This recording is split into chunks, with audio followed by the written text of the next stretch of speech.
Hey guys, Smitty here. As you'll know, the weather is getting colder.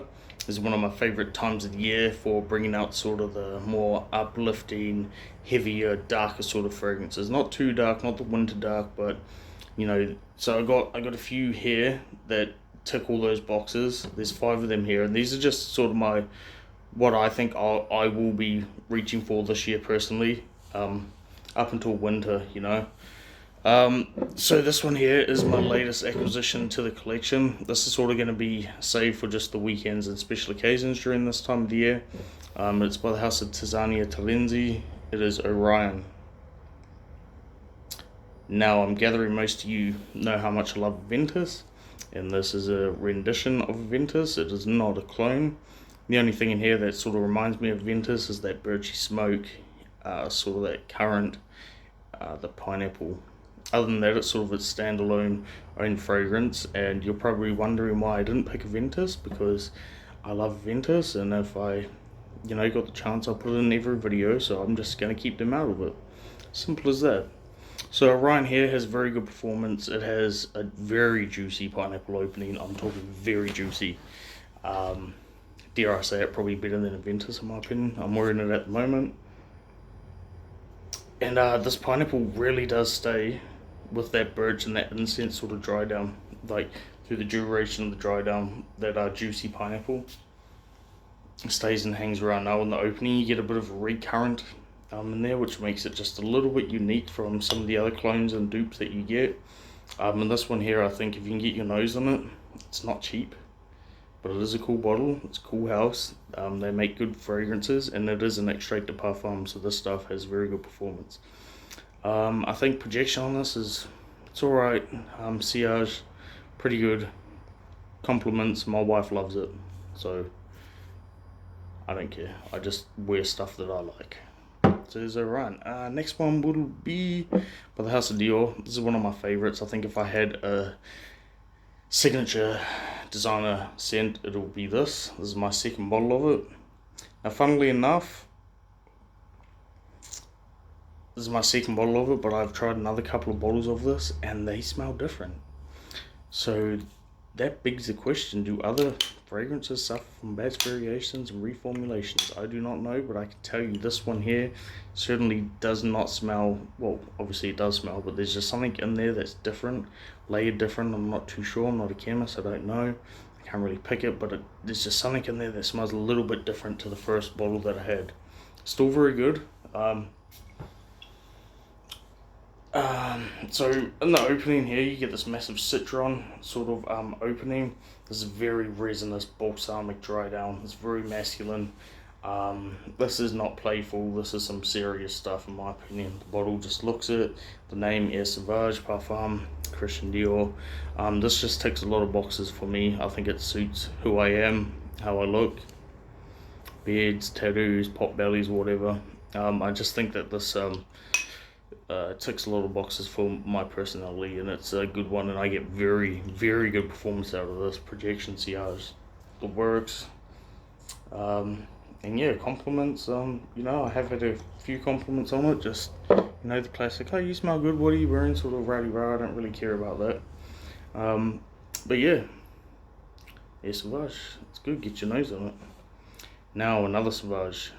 Everybody's sick of hearing about Sauvage, but this one has to be put in here, and it is the Parfum.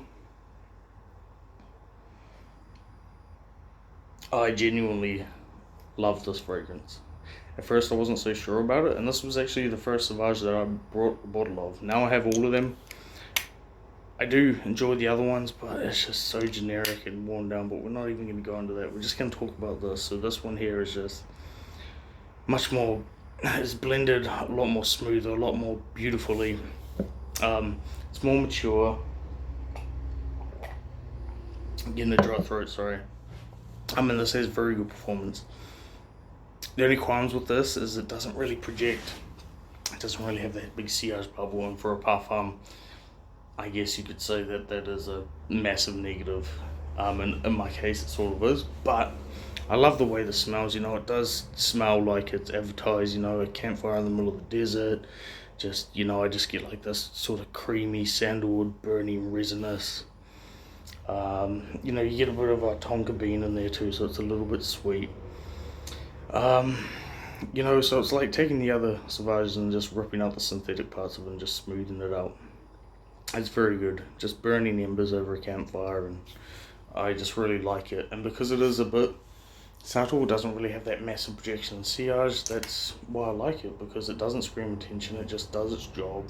It's just cool, calm, and collected. And this for me is a very calming fragrance. And when it runs out, which it's going to happen in the next couple of months, I'm guessing, when I wear this a lot, I will be getting another bottle of this. I think it's good stuff and worth the price, in my opinion. Alright, second to last is by the house of Diptyque. Diptyque, sorry. I was just stuffing around there, honest. And it is Tam Dao EDP. Now this is meant to be reminiscent of the jungles and Laos. Now I haven't been to Laos, I've been to Cambodia, I've been to Vietnam, I've been to Thailand, I've been to Malaysia, I've been to Bali, I've been to Singapore, I've been to Hong Kong, I've been to China, I've been to the Philippines, I've been to Nepal, been to India, but I've not been to Laos, and it is on my list. And this one here, if I get the chance, I will be wearing it.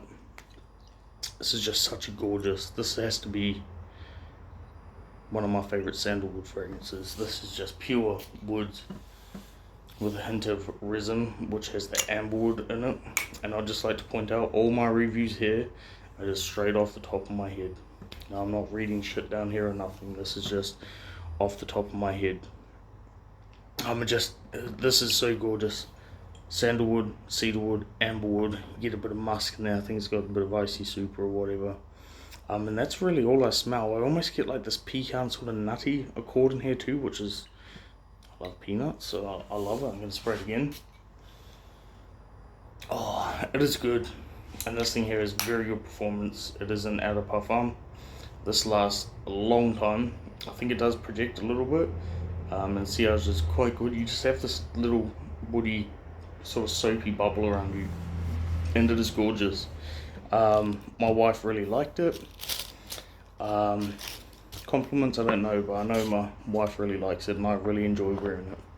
It's just a cool, smooth fragrance all round. Alright, last but not least, and this one here is definitely my favourite from what I've just shown you. And surprise, surprise, it's from the House of Creed. But can you guess which one it is? This one here excels in the cool weather. It is Himalaya. Now I have been to the Himalayas. I done some volunteer work over there for about 5 weeks after the earthquake. This does not remind me one bit about the Himalayas, but if I could turn back time, like I said in my other videos, I would definitely take this one. This is just gorgeous. Now when I first smelled this fragrance, I blind brought a 75ml off my guy in Europe. I hated it, and that's because when we used to be at intermediate school, we used to go on the fields and pick grapefruits off the tree and see who could eat the most. I could never do it. But once I got past that and realized how good this stuff was, it's just amazing. It has the best grapefruit opening. It's just juicy grapefruit, lemon. It has very musky fragrance with gorgeous sandalwood and a bit of ambergris in there. I have pretty good performance out of this bottle here, because it has a leak in it when I got it. Got a bit of money off. I think it's just macerated and matured a bit more, so it has very good performance on this. A lot of people complain about the performance on this. I've never really had an issue. Even my 75ml, I mean, there were times I wish it lasted a little bit longer, but for what it's worth, it's worth its enough. And this just has to be one of the best fresh, clean fragrances out there. I've had so many compliments on this. Mainly just friends and family, and they're just, oh, you smell fresh if you just had a shower, blah blah blah blah. And that's a mark of a good fragrance, you know. It doesn't scream attention, you just smell fresh and clean. And I really love this one. I love the bottle. You know, it's by the House of Creed. This will always be in my collection, I believe. And this is perfect for those cool mornings. Just had a shower or cool evenings, going for a walk, you spray this on. Uplifting, invigorated.